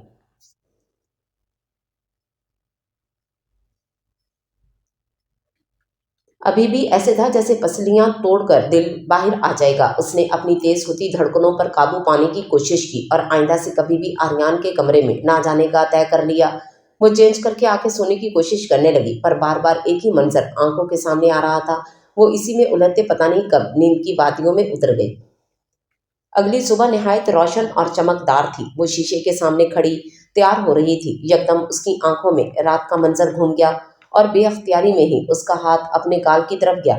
वहां अभी भी उसे उसका लम्स महसूस हो रहा था। उसने सर झटका और अपनी तैयारी की तरफ मसरूफ हो गई। वो नीचे आई तो आर्यान और एहसन आफिंदी नाश्ता कर रहे थे। वो सलाम करके नाश्ता करने बैठ गई। रात की वजह से शर्म भी आ रही थी। वो नाश्ता करके बाबा को अल्लाह हाफिज बोलकर आर्यान के साथ कॉलेज रवाना हो गई। और मैथ का लेक्चर जब हुआ तो उसको परेशानी ने आन घेरा, क्योंकि रात देर से आने की वजह से उसने असाइनमेंट नहीं बनाई थी और अब परेशान हो रही थी क्योंकि उसे कन्फर्म था कि उसकी वाट लगेगी। उसे हैरत तो तब हुई जब आर्यान ने आके लेक्चर शुरू किया और वफा की तरफ देखा जो कि परेशान सी बैठी हुई थी। स्टूडेंट, आपकी असाइनमेंट कल सबमिट होगी, आज नहीं, आर्यान ने कहकर वफा की जानिब देखा जो कि हैरानगी से उसे देख रही थी। लेक्चर खत्म हुआ तो आर्यान बाहर आया और अपने ऑफिस की जानिब चल पड़ा कि उसे अपने एक दोस्त की कॉल आ गई जो कि उसका यूनिवर्सिटी का दोस्त था। वफा आज ड्राइवर के साथ वापस आई थी क्योंकि आर्यान को अपने किसी दोस्त को लेने जाना था। वो नीचे आई तो सामने बैठी शख्सियत को देखकर कुछ देर बोल ही ना सकी, जबकि मुकाबिल शख्सियत का भी यही हाल था। भाई, पर कुछ पल में समझ में आने के बाद वो आगे बढ़ी। भाई, वो अरसल के गले लग गई, जबकि सब हैरान खड़े थे। वफा, तुम इधर कैसे? तुम तो हॉस्टल में थी ना? अरसल के कहने पर वफा ने इन दोनों की जानिब देखा। बेटा, तुम आराम से बैठो, मैं तुम्हें बताता हूँ, एहसन आफिंदी ने अरसल को कहा और हर बात शुरू से लेकर बता दी, जबकि अरसल खामोशी से सुनता रहा। बेटा, कोई जबरदस्ती नहीं है। अगर तुम जो बेहतर जानो वो करो। मैं तुम्हारे फैसले में तुम्हारे साथ हूँ, पर तुम्हारे इनको भी अच्छी तरह से जानते हो। मैं यकीन से कह सकता हूँ कि वो वफा के लिए एक बेहतरीन साथी साबित होगा, एहसन आफिंदी ने उसे समझाते हुए कहा। अरसल कुछ देर खामोश रहा और फिर बोला, अंकल, मुझे समझ नहीं आ रही कि मैं आपका शुक्रिया कैसे अदा करूं। आपने मेरी बहन को बचाकर मेरे ऊपर बहुत बड़ा एहसान किया है। मैं आपका और आर्यान का शुक्रगुजार हूँ और मुझे उम्मीद है कि आप जो कह रहे हैं वो बिल्कुल सही साबित होगा और आर्यान वफा के लिए बेहतरीन हमसफर साबित होगा, अरसल ने कहा, जबकि वफा पहले ही जा चुकी थी। आर्यान जो कि परेशान सा था कि अरसल पता नहीं क्या बोलेगा, उसके इस तरह बोलने पर शुक्र का सांस लिया और मसरूर सा होकर मुस्कुरा दिया। वफा अरसल के साथ बैठी गपशप कर रही थी जब हरम बोलती हुई आई, पर वहां एक अजनबी को बैठे देख खामोश हो गई। अस्सलाम वालेकुम, उसने अरसल को सलाम किया। वालेकुम अस्सलाम, अरसल ने जवाब दिया और वफा की जानिब मुतवज्जो हो गया।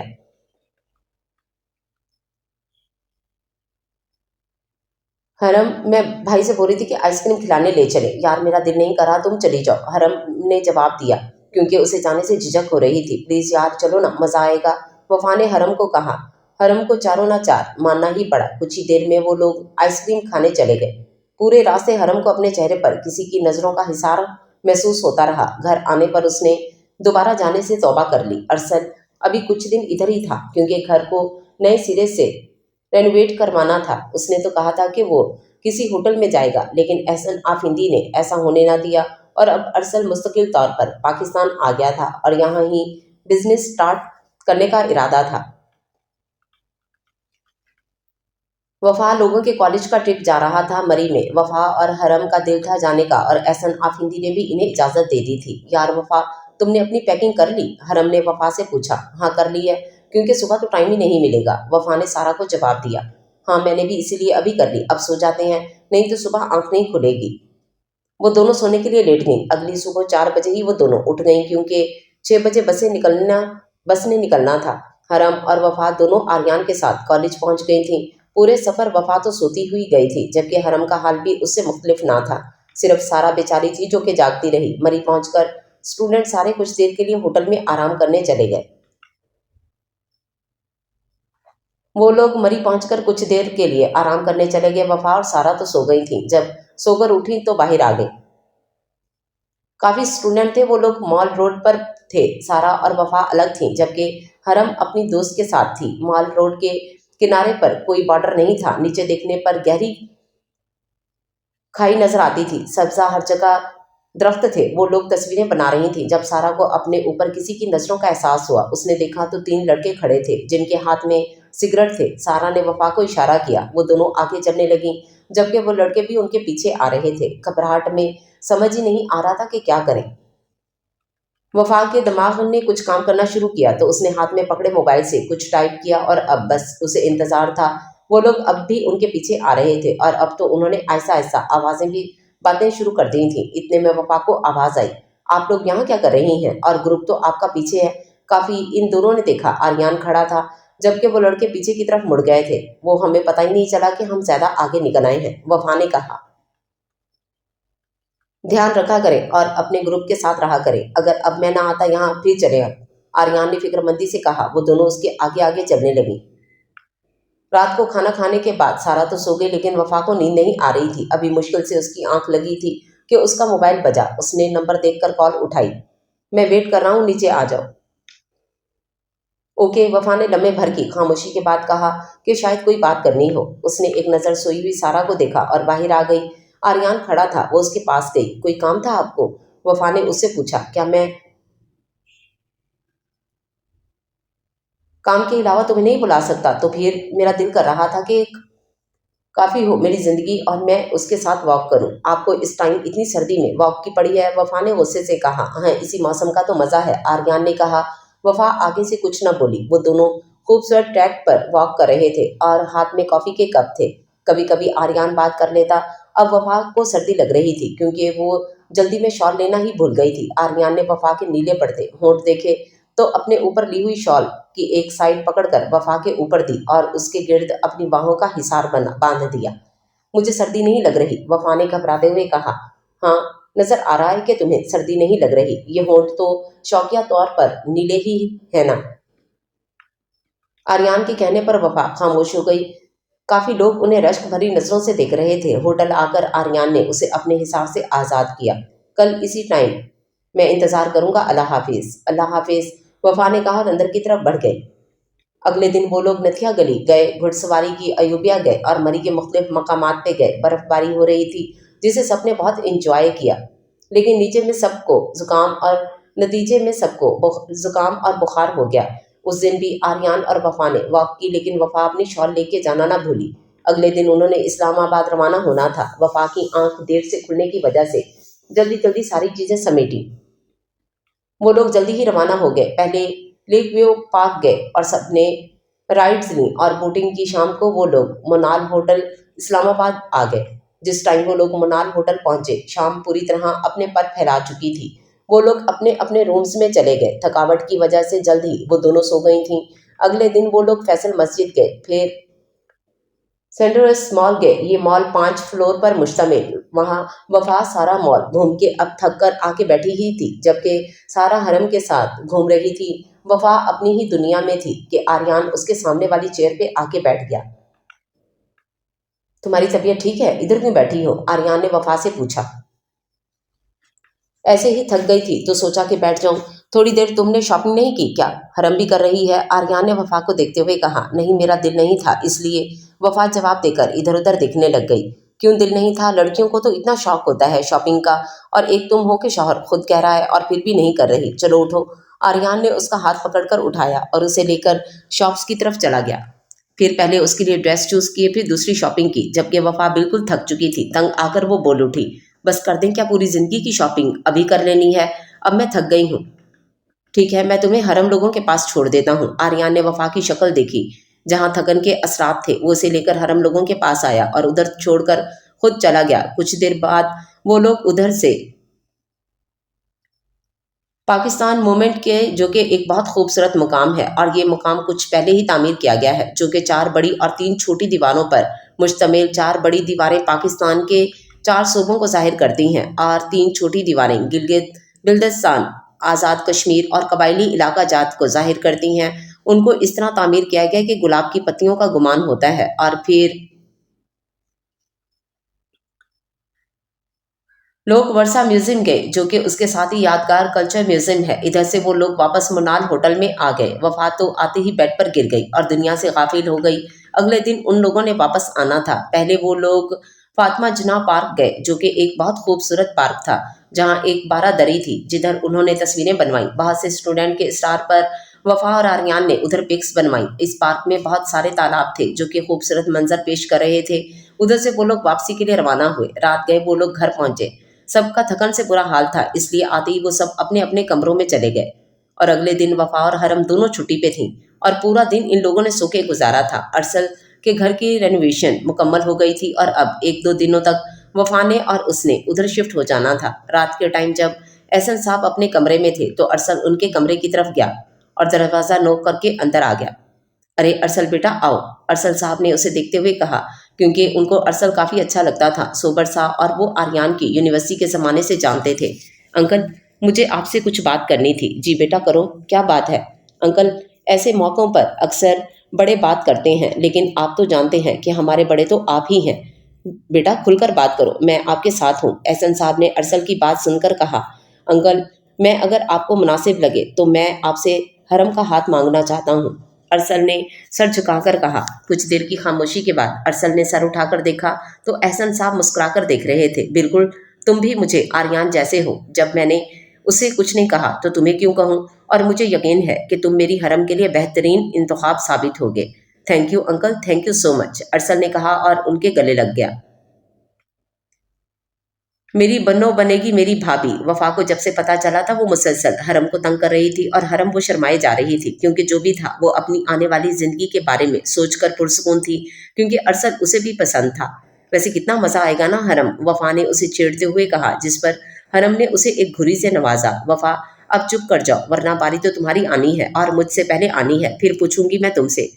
अब के घुरने की बारी वफा की थी और वो दोनों ऐसे ही लगी रहीं एक दूसरे को तंग करने में। वफा और अरसल दोनों अपने घर जा चुके थे। वफा की रुखसती 1 महीने बाद तय हुई थी और हरम का निकाह था, क्योंकि तब इन लोगों को छुट्टियां थीं। जब से वफा घर आई थी, आर्यन रोज उसे कॉल करता था। कॉलेज में तो बात ना होने के बराबर होती थी। शादी की तैयारियां शुरू थीं। वफा अभी बैठकर मैथ के सवाल कर रही थी और साथ साथ आर्यन को कोस रही थी, जिसने कल का टेस्ट दे दिया था। और वो सवाल कर रही थी जब उसका मोबाइल बजा। उसने नंबर देखा तो आर्यन का था। वफा ने कॉल पिक करके फ़ोन कान से लगाया। अस्सलाम वालेकुम। वफा ने सलाम किया। वालेकुम अस्सलाम, क्या हाल है? ठीक हूँ, आप कैसे हैं? अभी का तो पता नहीं, पर जब तुम आ जाओगी तो तब बिल्कुल ठीक हो जाऊंगा, आर्यन ने मखमूर लहजे में कहा। उसकी बात पर वफा के गाल गुलाबी हो गए। अगर आपने ऐसी बातें करनी हैं तो मैं फ़ोन बंद करने लगी हूँ, वफा ने धमकी दी। कैसी बातें? आर्यन ने अनजान बनते हुए पूछा। मैं फ़ोन बंद करने लगी हूँ, वफा ने कहा। अच्छा अच्छा, नहीं करता, ये बताओ क्या कर रही हो? आर्यन जल्दी से बोला कि मुबादा फ़ोन बंद ही ना कर दे। आपने जो कल के लिए टेस्ट दिया है उसकी तैयारी कर रही हूँ, वफा ने चिढ़कर जवाब दिया। अच्छा, वैसे मैं तो सोच रहा हूँ कि कल ना लूँ टेस्ट। सच्ची? फिर मैं तैयारी ना करूँ, वफा ने खुश होते हुए कहा। मजाक कर रहा था, टेस्ट तो होगा। ना लेना, वैसे तो इतनी बातें करते हैं, मेरी एक बात नहीं मान सकते? बिल्कुल मान सकता हूँ, लेकिन जायज़ बातें, आर्यन ने प्यार से कहा। ना लेना, इतने इतने लंबे सवाल हैं, वफा ने एक और कोशिश की। मेरे पास नोट्स हैं इम्पोर्टेड सवालों के, वो भेज देता हूँ ड्राइवर के हाथ, वो कर लेना, ठीक है? अपनी बात करके उसने पूछा। ठीक है, कर लूंगी। अच्छा, कल तैयार रहना, ब्राइडल ड्रेस लेने जाना है, ठीक है? अब मुझे करने दे, वरना कल मुझे कुछ ना कहिएगा। कर लो, आखिर आना तो मेरे पास ही है ना। आर्यन के इस तरह कहने पर वफा की धड़कन एकदम तेज हो गई। उसने जल्दी से फोन बंद कर दिया। अगले दिन कॉलेज के बाद वफा आर्यन के साथ ब्राइडल ड्रेस लेने गई। आर्यन ने ड्रेस पसंद किया जो कि वफा को भी पसंद आया। लहंगा रेड और स्किन कलर का था, जिसके ऊपर खूबसूरत काम हुआ था पूरा, और लहंगे से ज्यादा प्यारा दुपट्टा था। ये तो एक कुदरती बात है कि जो इंसान आपको अच्छा लगे फिर उसकी पसंद भी अच्छी लगती है। यही सब वफा के साथ हो रहा था। धुन छट गई थी, बल्कि अब तो वो आर्यन की मकरूस हो गई थी। जब से उसे पता चला था कि आर्यन उसे बचा के लाया था, और अगर आर्यन वहां ना आता तो ये सोचकर ही उसकी जान निकल जाती। शॉपिंग के बाद वो लोग खाना खाने गए और उसके बाद आर्यन वफा को घर छोड़कर खुद ऑफिस चला गया। दिन पर लगाकर उड़ गए थे। आज वफा की मेहंदी थी और साथ ही हरम और वफा का निकाह। एहसन साहब ने ही कहा था कि निकाह दोबारा हो। वफा और हरम का पूरा पर्दा चल रहा था। आर्यन और अरसल से अभी वो लोग कॉलर से तैयार होकर आई थी। सारा भी उनके साथ थी। काजी और गवाहान आए तो निकाह शुरू हुआ, और फिर जो रोना इन दोनों ने शुरू किया तो वहां मौजूद सब लोगों को रुला दिया था। निकाह के बाद हरम तो फुल इंजॉय कर रही थी, क्योंकि उसका कहना था कि वो अपने भाई की शादी बैठकर नहीं गुजार सकती। वफा को जब स्टेज पर ले जाया गया तो आर्यन ने आगे बढ़कर उसका हाथ थाम लिया। वफा जब स्टेज पर आई तो आर्यन ने उसके आगे हाथ किया, जैसे वफा ने बिना किसी पसोपेश और इफ़्फ़त के पकड़ लिया, और आगे आके उसके साथ ही खड़ी हो गई। सब यंग जनरेशन ने हुटिंग की, जिस पर वफा तो शर्म से गुलाबी हो गई, और आर्यन उसकी तो नजरें नहीं हट रही थी। वफा से वो लाइट ग्रीन और पिंक कलर के लहंगे में मलबूस थी। फूलों की ज्वेलरी डाले सिंपल मेकअप में सीधा उसके दिल में उतर रही थी। और आर्यन भी वाइट शलवार कमीज में गले में ग्रीन पटका डाले छाया हुआ था। सारे फंक्शन में अरसल ने भी सेम ड्रेसिंग की हुई थी और वो भी कुछ काम न लग रहा था। सारा और हरम आगे आगे थी। हर काम में वफा आर्यन के साथ बैठने पर सिमट गई। शर्म से सर झुका जा रहा था और आर्यन वो किसी की भी परवाह किए बगैर मुसलसल वफा को देख रहा था, जिस पर वो मजीद पजल हो रही थी। आहत ने आर्यन को जा लिया। यार कम देख, पूरी जिंदगी तूने ही देखना है भाभी को, क्यों तुम्हें क्या हसद हो रहा है कि अभी तक तुम्हारी नहीं हुई? आर्यन ने भी बरजस्ता जवाब दिया। क्या करूं यार, कोई लड़की नहीं मान रही, दुआ कर बस। आहत ने सारा को देखकर कहा, जिस पर सारा ने उसे खशमगी नजरों से देखा, क्योंकि वो मुसलसल उसे देख रहा था, जिस पर सारा को उलझन हो रही थी।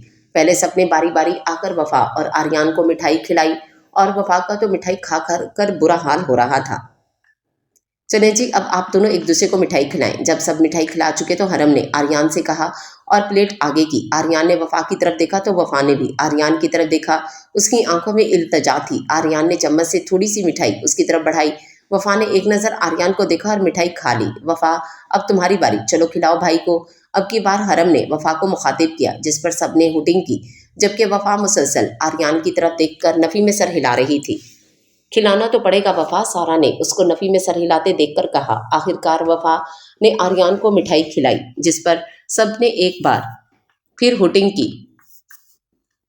सबने मेहंदी का फंक्शन खूब इंजॉय किया, जबकि वफा तो बैठे बैठे थक गई थी। आर्यन ने भी ये बात महसूस की थी, इसलिए वो स्टेज से उतरा और अरसल के पास गया और कुछ ही देर बाद वापस आया और वफा के सामने हाथ किया। चने वफा ने नासमझी से उसे देखा। सब उनकी तरफ ही देख रहे थे। वफा ने आराम से अपना हाथ उसकी मजबूत हथेली पर रखा और उठ खड़ी हुई। वो दोनों आहिस्ता से स्टेज से उतरे। वफा ने अरसल की तरफ देखा, जिसने आंखों में ही उसके साथ जाने का इशारा किया। वो वफा को लेकर पार्किंग एरिया में आया और गाड़ी का दरवाज़ा खोला। वफा फ्रंट सीट पे बैठ गई। आर्यन दूसरी तरफ से आकर ड्राइविंग सीट पे बैठा और गाड़ी स्टार्ट करके रोड पर डाली। गाड़ी में बिल्कुल खामोशी थी। आर्यन ने स्टीरियो ऑन किया। खामोशी को गाने की आवाज़ ने तोड़ा। नैनों की जो बात नैना जाने हैं, सपनों के राज तो नैना जाने हैं, दिल की बातें धड़कन जाने हैं, या जिस पे गुजरी वो तन जाने हैं। हम दीवाने हो गए हैं आपके, हम तो बस इतना जाने हैं, तू मेरा है सनम, तू मेरा हमदम, तेरे संग जीना अब सातों जन्म। जैसे जैसे गाना चला था, वफा की धड़कन तेज होती जा रही थी। नजरें आपकी करने लगी होशियारियां, कहीं कर ना देंगे मेरे लिए दुश्वारियां। उसी वक्त वफा की नजरें आर्यन की नजरों से टकराईं। आर्यन की नजरों में शोखी नजर आ रही थी। वफा ने यकदम उसे नजरें चुराई और बाहर की तरफ देखने लगी। हुस्न की तो बात हुस्न ही जाने है, रूप के नाज तो रूप ही जाने है, बस इसी से आगे वो नहीं थी सुन सकती। उसने हाथ बढ़ाकर गाना बंद कर दिया। आर्यन ने कदरे सुनसान जगह पर गाड़ी रोकी थी और वफा बाही देखने में मगन थी। मुड़कर आर्यन की तरफ सवालिया नजरों से देखा। आर्यन ने एक नीले रंग की मखमली डब्बी निकाली और उसमें से एक खूबसूरत ब्रेसलेट निकालकर वफा की कलाई की जीनत बनाया। वफा तो हैरत से देख रही थी कि आर्यन उस पे झुका और अपने प्यार का लम्स उसके होंठों पे छोड़ा। वफा की तो सीटी गुम हो गई। घनेरी पलकों की बाल रुखसार पर सद्दारेज हो गई थी। गुलाबी होंठ अलग उसके लम्स से थरथरा रहे थे। आर्यन ने दिल लूट लेने वाला ये मंजर देखा और फिर उसकी हालत पर तरस खाते हुए उसे छोड़ा और गाड़ी दोबारा स्टार्ट की। पूरे रास्ते वफा ने उसकी तरफ नहीं देखा था और गाड़ी घर के सामने रुकते ही उसने जल्दी से दरवाज़ा खोला और बाहर निकल गई, जबकि आर्यन ने मुस्कुराते हुए गाड़ी स्टार्ट की। हरम अभी अभी घर आके कमरे में आई थी। ड्रेस चेंज करने का सोच ही रही थी कि दरवाजे पर नॉक हुआ और उसने मुड़कर देखा तो अरसल को दरवाजे पर खड़ा पाया। उसे देखते ही हरम जल्दी से बेड से उठ खड़ी हुई। अरसल ने दरवाज़ा लॉक किया और हरम की तरफ आया। निकाह मुबारक हो आपको भी, हरम ने भी आयशा से कहा। बहुत प्यारी लग रही हो, मेरा तो दिल कर रहा है कि आज ही रुखसती करवा लूं। अरसल के कहने पर हरम ने एकदम उसे देखा। मजाक कर रहा हूँ यार, अरसल ने कहते साथ ही जेब से एक डब्बी निकाली और उसमें से एक रिंग निकालकर हरम को पहनाई और उसकी पेशानी पर अपनी मोहब्बत की पहली मोहर शब्द की, अपना ख्याल रखना मेरे लिए। अरसल उसे कहते हुए बाहर चला गया, जबकि हरम तो उसके लम्स को ही महसूस कर रही थी। अगले दिन वफा को तो सुबह से घबराहट हो रही थी। घबराहट में कुछ खाया ही नहीं जा रहा था, बस बात बात पर आंसू निकल रहे थे। अरसल भी कितनी दफ़ा समझा चुका था। शाम टाइम वो पार्लर से तैयार होकर मैरिज हॉल पहुंची। सारा उसके साथ ही थी और बारात आ चुकी थी और आर्यन को बस वफा का इंतज़ार था। एकदम सारी लाइट्स ऑफ हो गईं और दरमियान में वफा और उसे अरसल ने अपने बाजों के हिसार में लिया हुआ था। सिर्फ एक लाइट ऑन थी जो कि सिर्फ वफा को फोकस कर रही थी और नीचे सारे गुलाब के फूल थे। आर्यन तो वफा से नजरें ही नहीं हटा पा रहा था। वफा जब करीब आ गई तो आर्यन उठ के आगे आया और वफा के साथ हाथ किया सामने। जैसे ही वफा ने उसके हाथ पर अपना हाथ दिया, ऊपर से गुलाब की पत्तियां बरसना शुरू हो गईं। वफा स्टेज पर आर्यन के साथ आकर खड़ी हो गई। उसका हाथ अभी भी आर्यन के हाथ में था। उसने नामहसूस तरीके से एक दो दफा हाथ छुड़वाने की कोशिश की, लेकिन आर्यन ने नहीं छोड़ा। दूध पिलाई की रस्म सारा ने की थी, जिसमें हरम ने भी पूरा साथ दिया। कुछ देर बाद रुखसती का शोर उठा तो वफा के रुके हुए आंसू फिर से जारी हो गए, जो कि रुकने का नाम नहीं ले रहे थे। आर्यन ने जब वफा को चुप होते देखा तो उसके कान में सरगोशी की, अगर तुम चुप ना हुई तो सबके सामने अपने तरीके से चुप करवाऊंगा। आर्यन के इस तरह कहने पर वफा के आंसू यकदम थम गए और उसने आर्यन की तरफ देखा। वो भी उसी की तरफ देख रहा था और ये लम्हा कैमरे में हमेशा के लिए महफूज हो गया। घर आकर कुछ रस्मों के बाद वफा को उसके कमरे में छोड़ दिया गया। दिल धक धक कर रहा था। हरम के लाख इसरार पर भी उसने कुछ न खाया गया। वो इन्हीं सोचों में थी कि दरवाज़ा खुला और मुलाजमा आई, जिसके हाथ में खाने की ट्रे थी। उसने खाने की ट्रे टेबल पर रखी और बाहर चली गई। उसके पीछे ही आर्यन अंदर दाखिल हुआ और दरवाज़ा बंद करके वफा की तरफ आया। अस्सलाम वालेकुम। उसने बेड पर बैठते हुए वफा को सलाम किया। वसलाम। वफा ने ऐसा से जवाब दिया। बहुत प्यारी लग रही हो, आर्यन ने उसके चेहरे को देखते हुए कहा और दराज से एक डब्बी निकालकर उसमें से अंगूठी निकालकर वफा को पहनाई और उसका हाथ हल्का सा दबाकर छोड़ दिया। आर्यन उठा और ट्रे टेबल से उठाकर बेड पर रखी। खाना क्यों नहीं खाया? चलो अब खाओ। आर्यन ने चम्मच उसके मुंह के आगे की। वफा ने खाना शुरू किया। थोड़े से खा के उसने बस कर दिया। तुम्हें पता है वफा, मुझे यकीन था कि एक दिन तुम मेरी जरूर बन जाओगी और देखो आज तुम मेरी हो गई। आर्यन ने कहते साथ ही वफा की आंखों को बारी बारी अपने लबों से छुआ, जबकि वफा उसके इस तरह करने पर मजीद सिमट गई। तुम खुश हो ना? बहुत ज्यादा, उसने मुस्कुराकर कहा और सर आर्यन के सीने पर रखकर आंखें मूंद लीं, क्योंकि खुशियां उसकी मुंतजिर थीं और धुंध के बादल छट चुके थे। आर्यन ने उसके गिर्द हिसार बांध लिया।